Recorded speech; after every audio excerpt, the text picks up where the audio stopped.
The air around the corral felt charged, as if the morning itself were holding its breath. Dust clung to boots and hems, and the sharp scent of leather mixed with the nervous sweat of the crowd. At the center stood the horse, massive and dark, muscles rippling beneath scarred hide, eyes rolling with a wild vigilance that had emptied saddle before. He stamped once, a warning, and the sound echoed louder than it should have. The father stood near the fence, shoulders tight, jaw locked, every instinct screaming that this was a mistake he could not undo. The girl stepped forward anyway. She moved slowly, not with bravado but with intention, as though each step were chosen rather than taken. Her braid brushed against the back of her jacket, and her hands hung open at her sides, palms visible, unarmed. She did not look at the crowd. She did not look at her father. Her attention belonged solely to the animal whose reputation had grown sharper with every retelling. In his eyes she saw fear braided with fury, a familiar combination she had lived alongside for years. Her father watched her approach and felt time distort. Memories rose uninvited. Nights spent mending fences alone, mornings feeding a horse no one else would touch. The quiet weight of blame he carried like an extra bone in his chest. He had taught her how to sit a saddle, how to read weather, how to fall without breaking, yet none of those lessons felt sufficient now. This was not a test of skill. This was a reckoning. The horse snorted as she came closer, hooves shifting, muscles bunching like coiled wire. The sound rippled through the onlookers, drawing murmurs that tasted of fear and anticipation. The girl stopped several feet away and waited. She breathed in, slow and deliberate, letting the rhythm settle her own racing heart. She knew the horse could feel it. She knew animals listened with more than ears.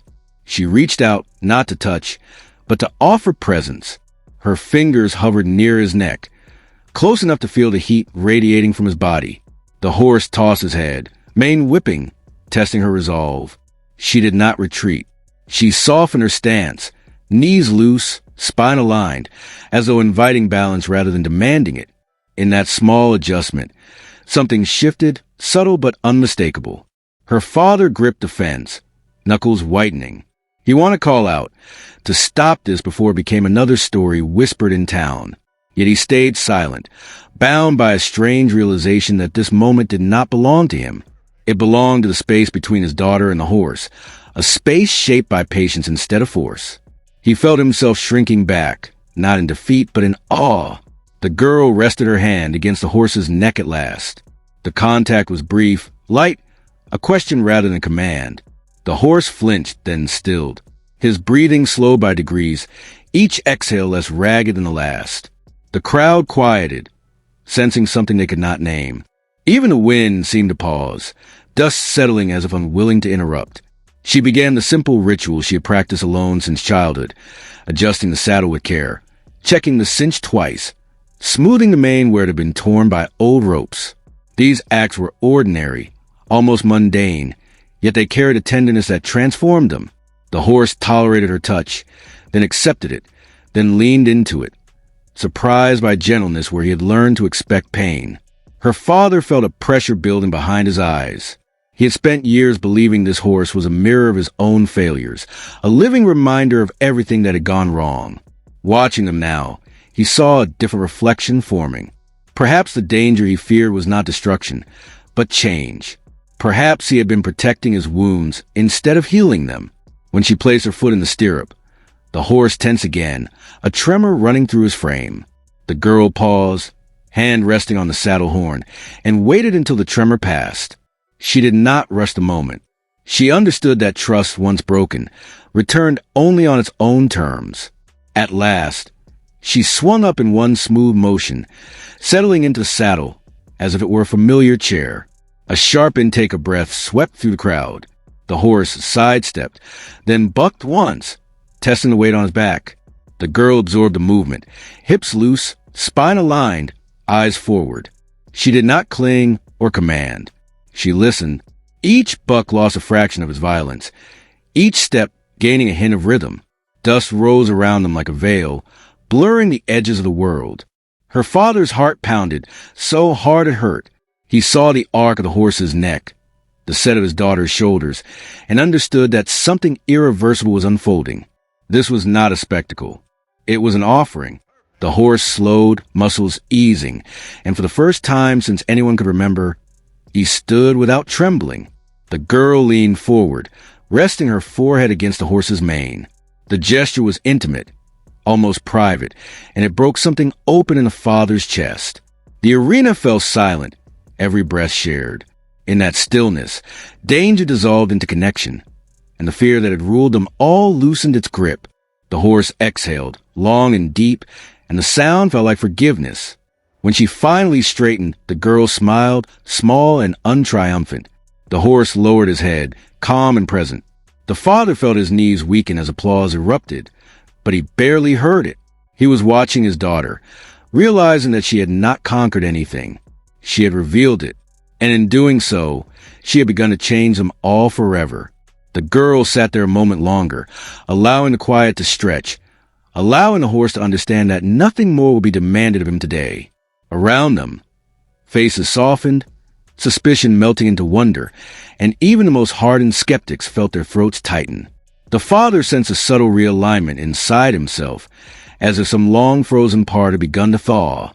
He knew this ride would be talked about for years, but he also knew the truth was smaller and deeper than any story. It was the truth of showing up without armor, of choosing patience over fear.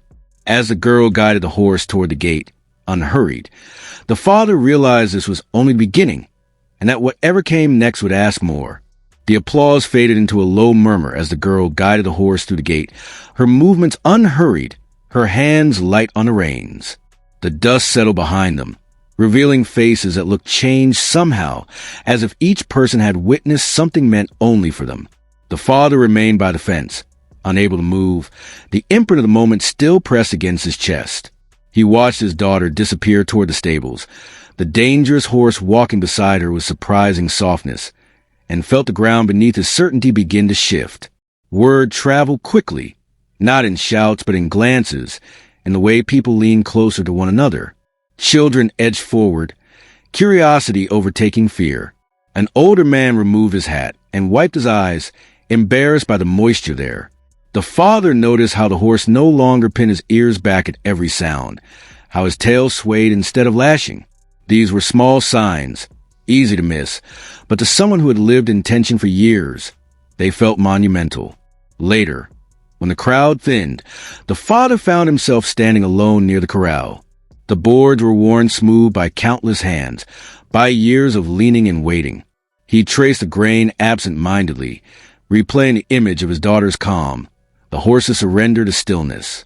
He realized he had always approached the animal with an edge of expectation, braced for disaster, and that edge had shaped every interaction. Seeing her ride without that armor unsettled him. It suggested a way of being he had long forgotten. The girl returned as the sun climbed higher, leading the horse to water. She spoke softly to him, not in commands, but in murmurs that blended with the sounds of the ranch. The father watched from a distance, reluctant to intrude, aware that something delicate was unfolding. The horse drank, lifted his head only when she did, mirroring her rhythm. It was not obedience. It was agreement. As the days stretched on, others found reasons to linger. A group of teenagers who usually kept their distance drifted closer, pretending interest in tack or tools. One of them, a boy with a restless energy and a history of trouble, reached out tentatively to touch the horse's shoulder. The horse flicked an ear, but did not move away. The boy froze, then laughed under his breath, astonished. The sound carried, lightening the air. The father felt a stirring of something he had not allowed himself in a long time. Possibility. He remembered why he had loved this work once, before loss had narrowed his world. He remembered the belief that animals could teach people how to be present, how to trust again. Watching his daughter and the horse, he saw that belief returning, fragile but insistent. In the quiet of the late afternoon, the girl finally dismounted and loosened the saddle. She ran a brush along the horse's flank, careful around old scars.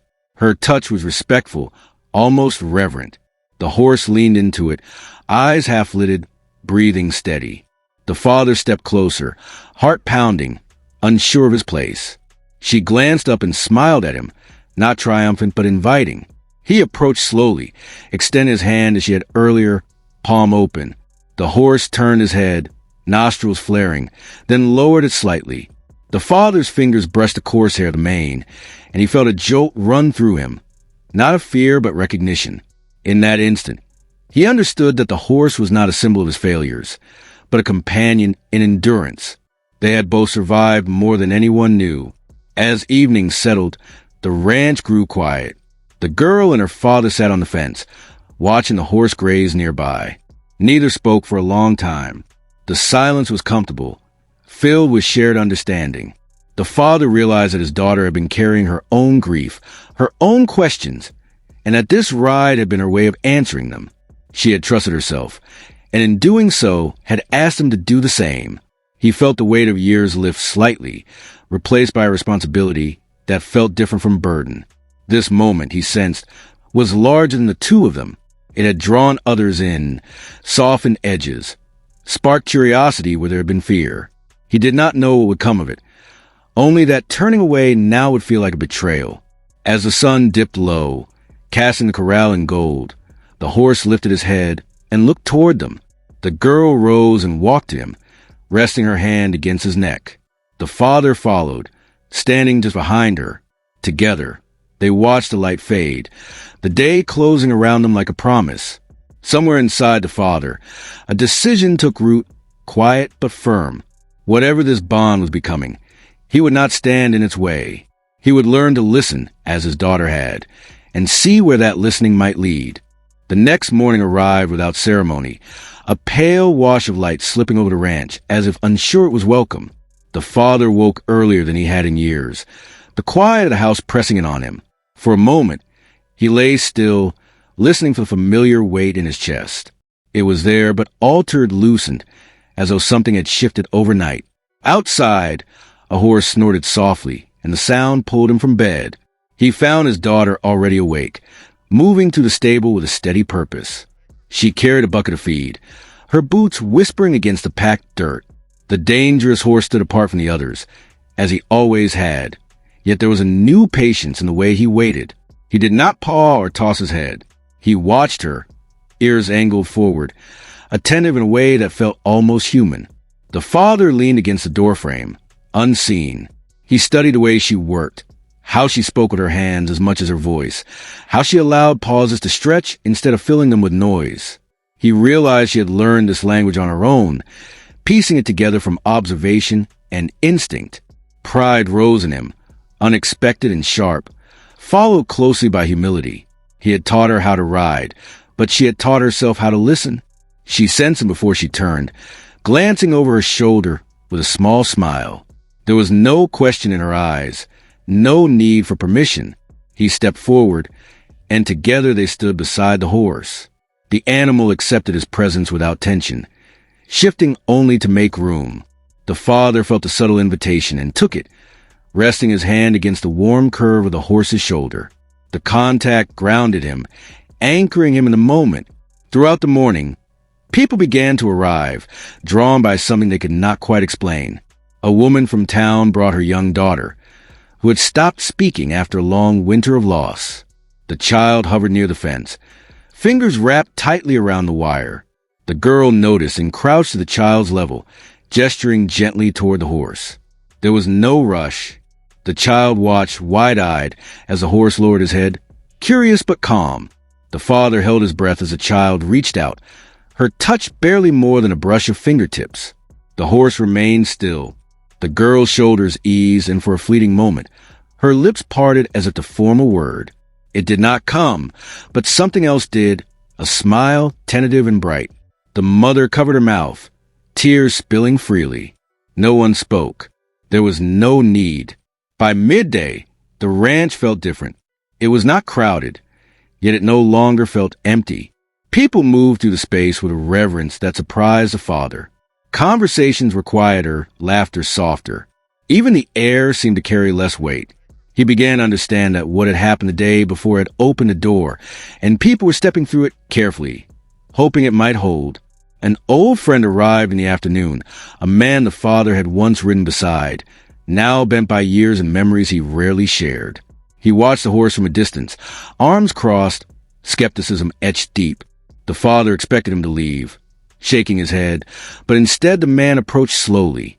He spoke of sleepless nights, of sounds that still woke him in the dark. The father listened, really listened, for the first time in a long while. The girl brought the horse closer, sensing the tension. The man hesitated, then reached out, his hand trembling. The horse breathed out, long and steady, as if offering reassurance. The man's shoulders sagged, the fight draining from him. Later, he would sit on a bale of hay and fall asleep in the open air, his breath deep and even. The father watched, stunned by the simplicity of it. As the sun began its descent, the father felt a pull toward the edge of the property, where the land dipped and the grass grew wild. He walked there alone, letting the quiet settle. For years, he had believed his purpose had ended with loss, that the best of him was behind.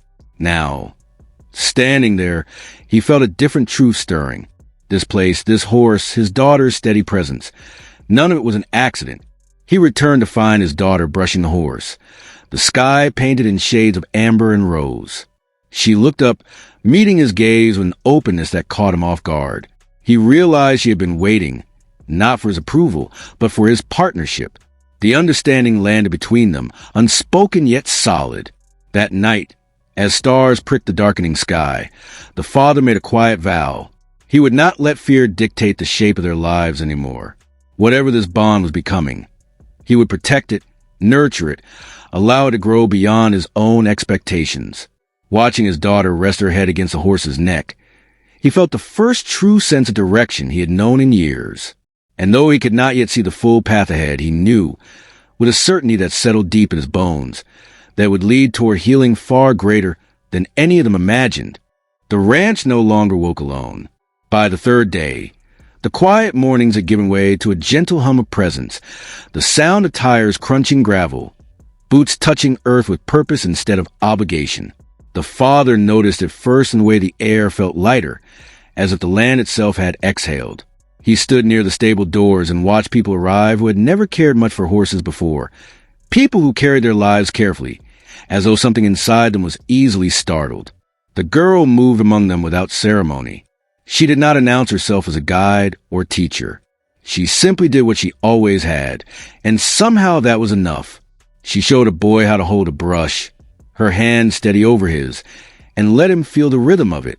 She knelt beside an older woman and explained nothing at all, only waited while the woman gathered the courage to step closer. The dangerous horse stood in the center of it, calm and present, a quiet axis around which everything turned. The father watched, astonished by the restraint it all required. There were no speeches, no declarations of purpose. Healing came in fragments. A laugh that surprised its owner, a hand unclenching, a breath taken without effort. He realized that if he had tried to plan this, it would have failed. What was unfolding could not be forced. It had grown out of listening, out of a willingness to let moments be small. In the afternoon, a group of teenagers arrived together, their bravado brittle, their jokes edged with challenge. They circled the fence, testing the boundaries, eyes sharp for signs of judgment. The father felt his old instincts rise, the urge to control, to correct, to manage. He resisted it.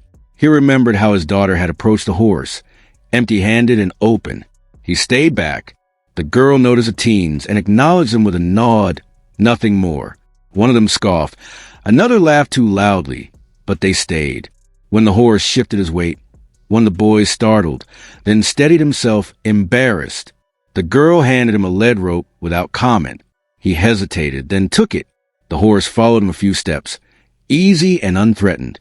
The boy's grin broke wide and unguarded, and his friends fell silent, witnessing something they did not yet have words for. Later, when the sun leaned west, the father found himself in conversation with a man he had not seen in years. They spoke of nothing important at first, of weather and fences, and the way time slipped by unnoticed. Then the man mentioned his sleeplessness, the nights that refused to let him rest.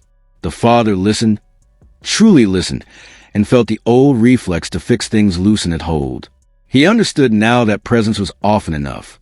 A sudden sound cut through the quiet, a sharp intake of breath, then a small, clear voice. It came from the edge of the corral, where the young girl who had not spoken stood beside her mother. She had one hand resting on the fence, the other hovering near the horse's mane. "He's warm," she said, barely above a whisper. The words landed like a bell in still air. Her mother sank to her knees, sobbing, while the girl looked around, startled by the sound of her own voice. The father felt his chest tighten. He saw the girl's eyes, wide with wonder, and understood that something irreversible had just occurred. It was not a miracle in the way stories like to frame them, sudden and complete. It was a beginning, fragile and luminous. The dangerous horse stood unmoving, as if aware of the way of the moment, his breath slow and steady. As dusk approached, lanterns were lit, casting soft halos of light across the yard. People lingered, reluctant to leave, as though stepping away might break the spell. The father walked the perimeter of the ranch, taking it all in. He noticed the way people spoke more quietly, how they gave one another space. He felt a sense of responsibility settle over him, not heavy, but grounding. This place was changing, and he was part of it whether he felt ready or not. He returned to corral to find his daughter sitting on the fence, watching the horse graze. She looked tired, but it was a good kind of tired, the kind that came from being fully present. He joined her, and they sat side by side, their shoulders nearly touching. Neither spoke for a long time. The sound of the ranch filled the space between them. Soft hooves, distant laughter, the rustle of wind through grass. "I didn't plan this," she said finally, her voice low. It was not an apology. It was a truth. "I know," he replied, surprised by the steadiness of his own voice. He realized he was no longer afraid of where this might lead. The horse lifted his head and looked toward them, ears forward, attentive. The girl slid down from the fence and walked to him, resting her hand against his neck. The father followed, standing close enough to feel the warmth radiating from both of them. In that shared quiet, he understood something fundamental had shifted. This was no longer just a ranch, no longer just a horse. It was a gathering point for stories unfinished, for people learning, slowly, how to trust again. As night settled in fully, the father felt a clarity he had not known in years. He saw the threads connecting each person who had come, each small change rippling outward. He did not yet know how to hold it all, how to protect what was forming without smothering it. But he knew this much. Turning away was no longer an option. Whatever this bond was becoming, it was bigger than fear, bigger than any one of them. And standing there beneath the emerging stars, he sensed that the most important work of his life was only just beginning. The morning of the gathering arrived wrapped in a strange stillness, the kind that felt deliberate, as though the land itself understood what was about to be asked of it. The father woke before dawn and stepped outside, the cold biting just enough to keep him present. Lanterns lined the path to the corral, their light trembling in the early breeze. He had not planned a crowd, yet people came anyway, drawn by instinct more than invitation. They stood quietly, respectful, forming a wide circle that left space at the center where the horse grazed, unbothered, unafraid. The girl appeared from the stable, helmet tucked under her arm, her movements calm but purposeful. She looked older somehow, not in years but in gravity. The father watched her take in the scene, watched her steady herself with a breath that deepened her spine and softened her shoulders. He realized she was not preparing to perform. She was preparing to witness. Whatever happened next would ask for presence more than courage. A low murmur rippled through the crowd as the horse lifted his head. His ears flicked toward the sound of voices, then settled forward. The scars along his flank caught the lantern light, no longer signs of menace but endurance. The father felt a familiar tremor of doubt, a last attempt by fear to reclaim its place. He let it pass. He had learned, finally, that fear was not an enemy to defeat, but a signal to listen more closely. The girl stepped into the circle and approached the horse, stopping just short of contact. She rested her palm against her own chest first, grounding herself, then reached out. The horse leaned in, closing the distance on his own terms. The crowd exhaled as one. It was not a gasp this time, but a shared release, a recognition of something earned rather than risked. She mounted without hurry, settling into the saddle as if returning to a conversation already in progress. The reins lay slack in her hands. The horse shifted beneath her, testing the weight, then stilled. The father felt his heart slow, matching the cadence of hooves that began to move, measured and deliberate. They walked the perimeter of the circle, dust barely lifting, the rhythm almost meditative. Halfway around, a sudden shout rose from the far edge of the crowd, sharp and unintentional. The horse flinched, muscles tightening, old instinct surging. The girl did not pull or brace. She breathed deep and steady and leaned forward, her body language speaking reassurance where words would have failed. For a suspended moment, everything balanced on the edge of what had been and what could be. The horse snorted, stamped once, then lowered his head. The tension drained his frame like water finding its level. The father's vision blurred as relief washed through him, followed by something stronger, awe. He understood now that trust was not a single choice, but a series of them, made again and again in the face of uncertainty. As they completed the circle, the girl guided the horse toward the center and halted. She dismounted, boots touching earth with quiet finality. For a heartbeat, nothing happened. Then the horse took a step forward, closing the space between them without being asked. The gesture was simple, almost unremarkable, yet it broke something open in the crowd. Hands flew to mouths. Tears streaked down faces that had not expected to be moved. The father found himself stepping into the circle, drawn by an invisible pull.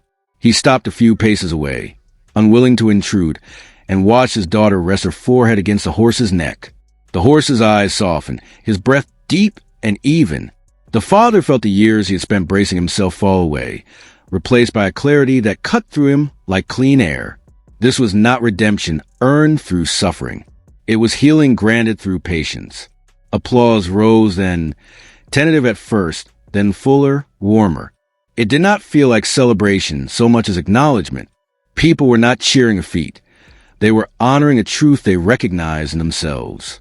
The father's knees weakened, and he sank to the ground, overcome not by grief but by gratitude. He understood that his daughter had not saved the horse alone. The horse had saved her too, and in their quiet alliance, they had opened a door for everyone watching. When the noise faded, the girl turned to the crowd, her expression serene. She said nothing. She did not need to. The horse stood beside her, solid and present, a living testament to what could happen when fear was met with listening. The father rose slowly, his chest light, his steps sure. He felt a purpose settle into him, not as an obligation but as an invitation. As people began to drift away, change in small but significant ways, the father remained in the circle, watching the light climb higher. He knew this moment would be retold, reshaped by memory, but its essence would endure. It was a moment he understood that legacy was not built through control or conquest. It was built through trust, offered freely, received fully, and passed on the quiet courage to begin again. Time did not rush what followed. It unfolded the way seasons do, quietly, almost imperceptibly, until one day the father realized he was standing inside something that had grown far beyond his initial understanding. The ranch had become a place people spoke about in lowered voices, not out of secrecy, but reverence. They arrived with questions they could not articulate, carrying burdens that had worn grooves into their lives. And somehow, without banners or promises, they left a little lighter. The father found himself waking each morning with a sense of direction that felt earned rather than imposed. He repaired fences with care instead of haste. He listened more than he spoke. When people asked what he was building, he struggled to answer because it did not feel like something he was constructing so much as something he was stewarding. The land, the animals, the people who arrived at the gate, they were co-authors now. The girl remained the quiet center of it all. She never claimed authority, never positioned herself as a savior. She moved through the days attentive and grounded, noticing who needed space and who needed closeness. When a boy with a limp asked if he could try riding, she walked beside him as he mounted, her hand steady at his elbow. The horse stood patient, adjusting his stance to accommodate the boy's unbalanced weight. When the boy finally settled into the saddle, his grin broke wide and astonished, as if he had discovered a version of himself he did not know existed. The father watched that ride from the shade of the barn, heart lodged somewhere between pride and disbelief. The boy's laughter carried across the yard, unguarded and bright. He thought of All the years he had believed danger was something to be managed, something to be suppressed.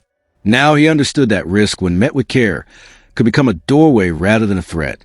More moments followed, each one small on its own, yet together forming a tapestry the father could finally see. A veteran who had not slept through the night in decades nodded off against the stable wall, his breathing deep and even. A teenage girl who flinched at sudden sounds learned to braid the horse's mane, her hand steadying as her confidence grew. No one announced these changes. They revealed themselves quietly, like stars emerging at dusk. The father felt his own transformation taking shape alongside them. He began keeping a notebook, not of schedules or plans, but of observations.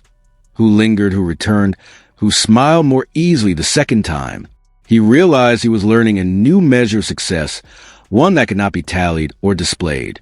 It lived in the subtle recalibration of people's lives, in the way they carried themselves differently when they left. One evening, after most had gone, he found the girl sitting alone in the corral, the horse grazing nearby. The sky burned orange at the horizon, the air cooling fast. He joined her without speaking. For a long while, they watched the light fade, the world settling into itself. He thought about all the things he had lost, and how certain he had been that those losses defined him. "I didn't know it would become this," he said finally, his voice rough but steady. She nodded, eyes still on the horse. "Me neither." There was no fear in that admission, only acceptance. The father felt something inside him align, a sense of purpose that did not demand certainty. He understood now that what they were building would continue to change shape, guided by the needs of those who came. It was not his to control. It was his to protect. As night gathered and the first stars appeared, the horse wandered closer, standing between them as if keeping watch. The father rested his hand on the familiar warmth of his neck and felt gratitude rise, deep and unforced. This place, this work, had given him back something he thought was gone forever. The belief that healing could ripple outward, touching lives he might never fully know. He sat there until the dark settled completely, aware that the journey was far from finished. But for the first time, that truth did not weigh on him. It steadied him. Whatever lay ahead, he would meet it the same way his daughter had met the horse, open-handed, attentive, willing to listen. Now, click on the video on the screen to hear a story even more miraculous than this one. You'll cry and then feel whole again. Click it now. We'll be waiting.